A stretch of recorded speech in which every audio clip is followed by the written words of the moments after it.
Fitzmuffin wrote, "Don't let him take control of you! Take control of him!" The Final Wraith wrote, "The Nightmare King ruined the life of a young Khajiit, but you're not the same scared, sad, lonely little girl anymore, are you? Tell him your name, Katia Mannequin, and make sure he understands what it means." Spawn wrote, "Katia, make that king scared of you instead." Metalflare wrote, "You are brave! You are strong!" He looks less terrifying from that angle. He looks more terrifying from this angle. Did he just break the dream sequence? He just bitch slapped her out of her dream sequence.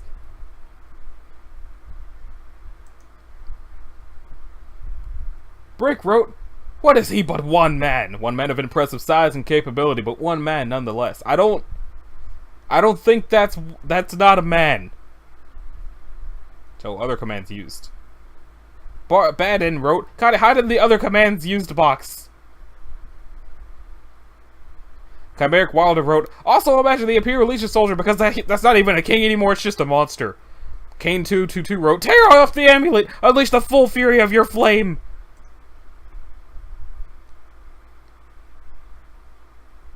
Did he just... I don't think I can read... I can't read all of that in one breath like I did with Nobles. So I'm just gonna...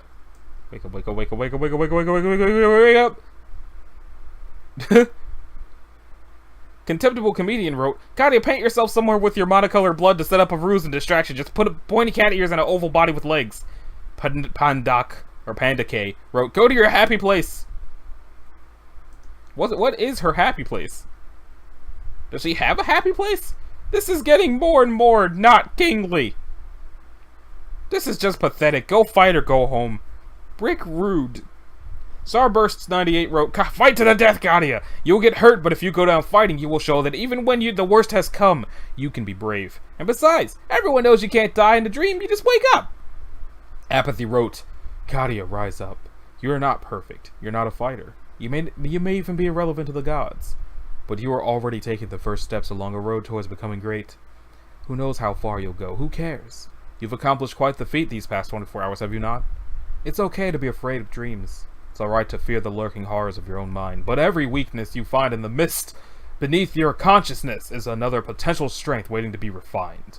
Ride out the storm, Katia. You will survive this nightmare, and you will be stronger for it.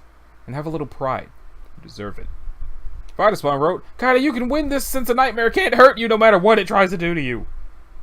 Why did it turn back into a king? It's probably not actually a king. It's a ruse! Jackaroo wrote, "I fear!" It's completely a fucking ruse! It's just his tail slamming through! It's not even really a king! Oh, there's eyes and spikes all over his body and shit! Ah!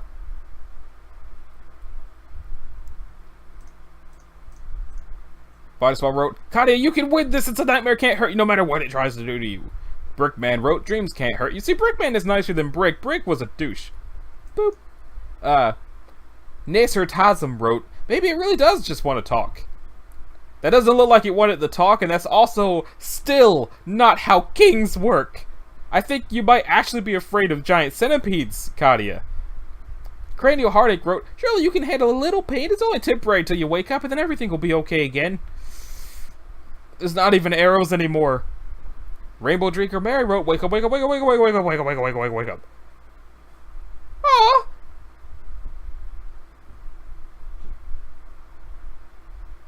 On the one hand, she's crying, and that's sad. On the other, look at the quill weave across her lap. They got a little bit more violent than usual, but then again, so do you. But it was just a dream, you tell yourself. Everything is fine now. No royalties will be behind you. Quill weave is evidently unimpaled, and your internal organs are where they belong, that is to say, in a giant pile inside your midsection. Everything is fine. You bawl anyway. You don't even know why. Maybe you just didn't watch your friend die. Maybe you wanted to believe the nightmares were just another thing you left behind in your old life. Maybe sometimes you just need to fucking cry. Sure, you knew it was a dream, but that didn't make it feel any better. You really want to drink, but at the same time, you know that will just make everything worse. So you cry instead until it feels better. Final Wraith wrote, "Katia, imagine who you could have been if this fucking monster hadn't been ruling your dreams, then try to be that person. Honestly, you'd rather not think about what you could have been. Without the nightmares, you could have had a different childhood. You could have grown up wealthy and living in a castle, had a family who loved you, and maybe even begun learning magic at an early age immediately after discovering your birth sign. You never would have become an alcoholic. You wouldn't have to live off other people's charity. You'd probably still be a virgin, too. But just look how you ended up. Times like this, when you think about what could have been, it really does feel like your whole life is just the epilogue to a sad story. Like you already failed, and this is just the long aftermath. Like, no matter how hard you try to rise up, there will always be something anchoring you to your past. But you guess that doesn't matter anymore. You're Katia mannequin now. Some dumb Khajiit slut has been screwing her life up beyond repair for the last 19 years, but you've only been around for 3 days. Who knows what will happen? Sure, you might have some problems. Among other things, you have horrifying, emotionally distressing nightmares every time you sleep sober. But you're sure you'll find some solution? Hell, even if you have to live with the nightmares for the rest of your life, you still have it better off than the Khajiit slut from Hammerfell. You're a wizard? You have friends? You went to a formal dinner with a scary countess, and today, you're going to meet up with an Imperial Legionnaire and travel to Kavash. Things are looking up for you. When you think about all that you accomplished yesterday alone, things start to look brighter. You start to feel maybe this is the prequel to something great. Ah, they said it. Things are looking up. The nightmare woke you up a bit early, but that's probably for the best. You have a lot of stuff to gather up before leaving. The letter, map, machete, penciled lockpick. In fact, now you think about it, you need some way to mentally keep track of your supplies. As there's just an inventory now. I was wondering when that was going to start. I remember the inventory, and I remember something that happens way, way later, and not a whole lot between. Squiggles wrote, enjoy some Argonian cuddles before your 4:30 get-up time. Crazy 8 wrote, give her a gentle kiss on the forehead. Excuse me, but you and Quillweave are just friends. Anyway, you're not bisexual. Frankly, even if you were attracted to women, you would much rather have a friend than a lover. You know, have a relationship that actually means something. Oh, dang. That said, you do your best to carefully slip out of bed without disturbing her too much. Wimble wrote, slide out of bed doing your best not to wake Quillweave. Your best is actually pretty clumsy and terrible. Luckily, Quillweave is a sound sleeper. She stirs a little bit but doesn't wake up. She looks comfortable enough. You guys will just leave her there. Zareth wrote, God, I hate to bring up what's obviously traumatic, but has the Dream King ever transformed like that before? Because I don't know what that was, but I know what it isn't. A king. Or an emperor. Neither kings nor emperors do that. Maybe you should find somebody to help you do some research on this. Once you've dealt with delivering the letter to Kavach, of course. It's transformed before, yeah. Sometimes worse than tonight. This is the first time it's ever outright attacked you, though. But like you said, this is also the first time you've ever attacked it. You guess you just needed a reminder that sometimes things aren't worth fighting. But you're right, nobody else has dream problems like this. This can't be normal. When you get a chance, maybe you'll ask around and see if anyone knows what's wrong with you. Rayavis wrote, when Katia turned on her dark vision in her dream, she apparently turned it on in real life also? Does that mean she hit something with an eye of fear too? Yeah, it looks like you accidentally hit an unfortunate little spider hanging over Quillweave's bed. It is currently flipping the fuck out, terrified of everything around it. But hey, at least you pulled off the scary Khajiit eye thing again. You're getting better at that, though it can't be good for your eyes. Bad End wrote, Katia, examine fetch modus. Your inventory bar? Well, it's a horizontal list representing everything you're holding. You're imagining it with a parchment texture, square compartments, and a little brass slidey thing on the end. The slidey thing doesn't serve any real purpose, but it looks cool. Also, as a kid, you used to play with slide rules when you were bored. The physical resemblance to one makes the inventory bar easier to imagine. Oh, were you asking how it stores items? Well, basically just pick stuff up and then imagine it on the list. Your inventory bar doesn't actually do anything beyond that. That would be silly. You test it out by nabbing that long leather strap. No adventurer would ever be caught without rope, and this is the closest thing you have. Quillweave shouldn't mind you taking it. You're pretty sure this bondage gear doesn't even belong to her. I mean, she seems pretty reserved about her sexuality, and the only teeth marks in that ball gag were yours and... the skeletons, apparently? You have so many questions about that night. Nasir Tazam wrote, Pack, gag ball 1, femur 2, humerus 2. That's a lot of crap you really don't want to carry. Maybe if you think of a really good reason, then you'll take it along, but you're already going to have your hands pretty full, not to mention you don't want to have to carry anything all that stuff in. Oh, I read that out of order, sorry. Not to mention you don't have anything to carry all that stuff in. Take it anyway! Healy wrote, seriously, take the ball gag. What if the guard actually apprehends someone rather than kill them? That gag may prevent shenanigans from happening due to the hypothetical criminal talking. Aside from that, anything else you need aside from the reason you're going to Kavash in the first place? That is an awfully thin justification, but fine, what the hell. You reluctantly acquire the ball gag. Vidivici wrote, Katia, I know you have a weapon already, but try to take the sword out of the wall again like a good King Arthur. No dice, it's stuck pretty good, and your flimsy noodle arms are unable to dislodge it. Armok wrote, make sure Quilliv isn't suffocating over there. How does Argonian breathing even work? Don't worry, she's fine. She's just in a deep sleep. And to answer your question, you're pretty sure Argonian breathing works something like Khajiit breathing does, except with gills somewhere in there too. Quilliv's chest is still rising and falling, so you assume she's doing okay.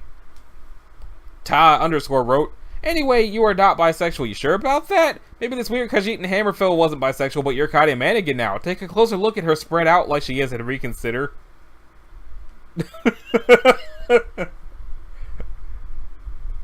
Doom Kiwi wrote, and for the love of Akatosh, put Quill back at the damn bench. She's going to be extremely sore in the morning if you leave her like that. Chicago Ted wrote, put Quill back on the bed. It doesn't have to be very good, but it'd be much better than leaving her half off the bed. That can't be good for her back. Robberman wrote, Jakajit, you tuck the boss Chijo in before you leave. It must be cold in there without that window. Schools wrote, I'm agreeing with the kobold on this one. Tuck Quilly back in the bed because she cannot be comfortably lying like that. Mikhail wrote, get Quill back in the bed before you head down and pack. She looks mighty uncomfortable.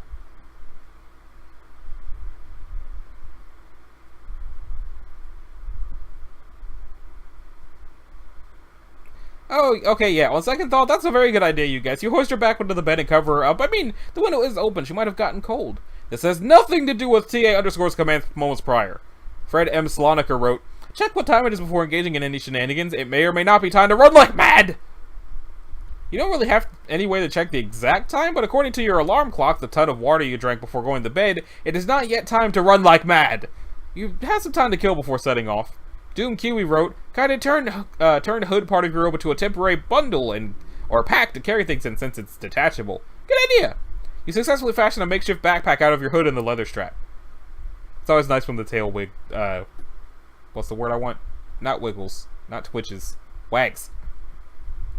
It took a few tries, but this is pretty much the coolest thing you ever created, ever. You even wrapped the shoulder piece around it vertically so it has a little clasp on top. You cannot wait to fill it with stuff.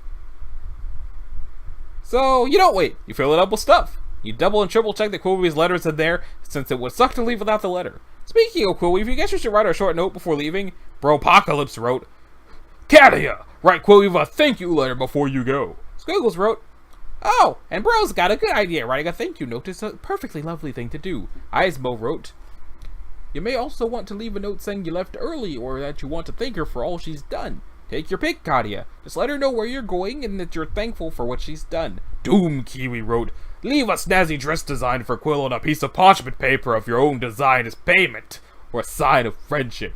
You're not very good at letter writing. You quickly compose a rough draft and light pencil so you can read over it and make changes. Dear Quillweave, dear in the platonic sense. Thank you so much, or excuse me, she didn't say so much. Thank you for letting me spend the night here. It was really kind of you, and it was probably much better than sleeping on a pew at the chapel. I'm sorry if I made last night awkward for you, but if it makes you feel any better, I'm not gay, so any subtext is probably unintentional. Also, did I mention I used to have these really bad nightmares about kings? I had one again last night, but you were in it. I thought the king was going to hurt you, so I tried to stop him, but then he turned into a big monster and tried to kill me. I know dreams don't actually mean anything, but I just kind of wanted to tell someone about it. I am worried there might be some reason I'm having this dream so much, so while I'm Kavash, I'm going to look for someone who knows stuff about dreams. By the way, I'm going to Kavash in a little bit to deliver your letter, if that wasn't implicit. I don't know how long finding a dream expert will take, so I'll try to be back within, say, 4 days, if that's okay? It'll probably be less. I just don't want you getting worried if I don't show up for a little while. Not that you would get worried or anything. I don't know if our friendship has reached a point where worrying about people's a thing that happens, or if that's just something that characterizes friendships in general. I'm not very experienced in having people care about me. But yeah, thanks again for all the help you've given me. I really appreciate it, and wish I had some way to repay you. Oh, I did notice that you wrote yourself a note to buy more clothes, but everything you wear is really bland and brown, so I thought maybe you'd like some suggestions on what to wear. I mean, I know gay guys are supposed to have really good fashion sense, so I'm guessing, like, the opposite applies for gay women? Sorry if that is horribly offensive. I don't know these things. I drew a picture of an outfit I think would look really good on you. Maybe you could try something like it. Or if you don't want to, that's okay too. I understand. It seems really weird to tell you. So hey, you should go spend money on this. Sorry if it's weird like that. See you soon, Katia Manigan. You're not entirely sure what to draw on it? You want to come up with some classy attire suggestions that will really impress Quillweave. Let's revise that though. Quillweave didn't actually say she was gay. Maybe the other woman kissed her without her permission, and if she is gay, she's almost certainly very sensitive about it, so you should probably remove any direct references to that. Oh wow, you're right. That would make this letter so awkward. Let's just pretend that whole last version never happened. You should also tell Quillweave that you're going to Kavach to see if you can also find a job, because you still need to kind of pay her back for a replacement book, the money Garug stole, as well as that visibility post she gave you and Garug also swiped. Rather inconsiderate fellow wrote, 4 different shirt thingies based off of Nightingale's awesome drawing in 4 different color schemes. Any color set should work on any design. Also of note, a slightly different lace tie style for the boots. Oh, okay. Listen, bow, low, no neckline. Laces in, no laces, low neckline. Laces high neckline, no laces in high neckline. Alright. Lucid Takao wrote, Quillweave deserves something both stylish and practical. So, a Gundam. Wait, Thins wrote, when you finish drawing your clothes, draw a rad lizard guy wearing them and doing a thumbs up and going, woo! The implicit thought that would that be Quillweave could be that rad if only she wore clothes like that. Bropocalypse wrote, Katia, maybe you should explicitly state that you think Quillweave's clothes are boring. Duly noted. You fix the letter accordingly and put the finishing touchings on the drawing. Dear Quillweave, thank you for letting me spend the night here. It was really kind of you and I appreciate it. I'm sorry if I made things awkward. Bit of a tangent, but I did I mention I used to have these really bad nightmares about kings? I had one again last night, but you were in it. I thought the king was going to hurt you, so I tried to stop him, but he turned into a big monster and tried to kill me. I know dreams don't actually mean anything, but I just kind of wanted to tell someone about it. I'm worried there might be some reason I'm having this dream so much, so while I'm in Kavach, I'm going to look for someone who knows stuff about dreams. Since I'll be looking for a dream expert and also some work while I'm in Kavach, I'm not sure how long I'll be gone. I'll try to be back within 4 days if that's okay. Probably less. I just don't want you getting worried if I don't show up for a little while. Not that you would get worried or anything. I don't know if our friendship has reached the point where worrying about people's a thing that happens, or if that's just something that characterizes friendships in general. But, yeah, thanks again for all the help you've given me. I really appreciate it. I wish I had some way to repay you. Oh, I did notice that you wrote yourself a note to buy some more clothes, and I remember you liked the clothes I drew a few days ago, so I took the liberty of drawing an outfit design I think would look lovely on you. If you don't like it, that's okay too. I understand. This probably seems really pretty weird. Sorry if it's weird like that. See you soon, Katia Mannequin. She actually did draw the Gundam! You couldn't find any color pencils, so you just labeled the colors you have in mind? Hopefully Quillweave won't find it too annoying. Doom Kiwi wrote, wait, how exactly is a fashion design not a trade skill? Katia, you've been holding out on us! Honestly, it's not something you've ever even tried before. You never really drew much prior to your arrival in Cyrodiil, and this is the first time you've ever tried to design a fancy outfit. Maybe you have a natural talent for it? That would be kinda neat. You're not sure there's much of a demand for people who just draw clothes, though. Mikhail wrote, grab your cake, you're going to need some food for the road. Yeah. You don't really feel like cake anymore. You're kind of a little uneasy even getting near it. Magic Cats wrote, quickly cast a flying spell and jump out the window, Katia. Fly like the free bird you are! You don't know any flying spells, and you don't want to waste any more time goofing around. You have to get going. But on the other hand, the skeleton did clear away the broken glass, and jumping out of a second-story window sounds like a really cool way to make an exit. It turns out it wasn't as cool as you thought it would be. In fact, it just hurt a lot. If anyone asks, this walking stick is your wizard staff. The soldiers waiting outside the castle. At least they didn't leave without you, and that's probably a good stopping point. So, once this page loads, that about does it for this episode of Let's Read Prequel. I don't know what number episode this is. I'm really bad about keeping track of that. I should probably stop pretending like I know. So, this has been Anachi Sasuke. If you liked it, a like and subscribe will be groovy. If you didn't, you would need to do either one of those things. And I will see y'all in the next one. Which, yeah, I'll explain that later. So, see you in the next one, and thanks for watching. Later.